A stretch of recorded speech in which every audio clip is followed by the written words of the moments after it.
সিকিমের দিকে নজর রাখবো। উত্তর সিকিমে প্রবল তুষারপাত, আটকে পড়া 6 পর্যটককে উদ্ধার করা হলো। ইউমথাং এর কাছে আটকে পড়েন 6 পর্যটক। গতকাল রাতে আটকে পড়া পর্যটকদের উদ্ধার। আমাদের সঙ্গে আমাদের প্রতিনিধি পার্থ রয়েছেন। পার্থর থেকে আরো বিস্তারিত জানবো। আপডেট পার্থ। গত কয়েকদিন ধরেই কিন্তু প্রবল তুষারপাত হচ্ছে গোটা উত্তর সিকিম জুড়ে, এবং গতকাল বিকেলের পর থেকে প্রবল তুষারপাত হয় ইউমথাং সহ লাচুংয়ে, এবং সেই ইউমথাং এর কাছে ইয়াকসু বলে একটি জায়গা রয়েছে, সেখানে পর্যটকরা বেড়াতে গিয়েছিলেন।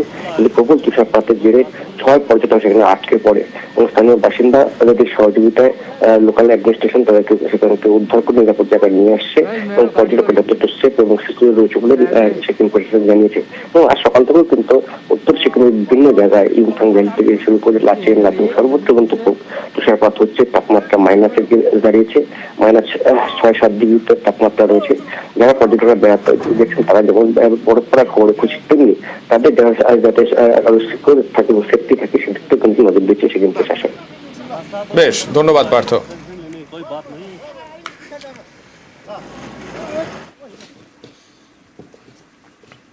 আর এরই মধ্যে বাঁকুড়াতে আমরা দেখলাম কালকে সেখান থেকে জিনাতকে উদ্ধার করা হলো, কিন্তু সেই বাঁকুড়াতেই আবার সারেঙ্গাতে এবার হাতির আতঙ্ক।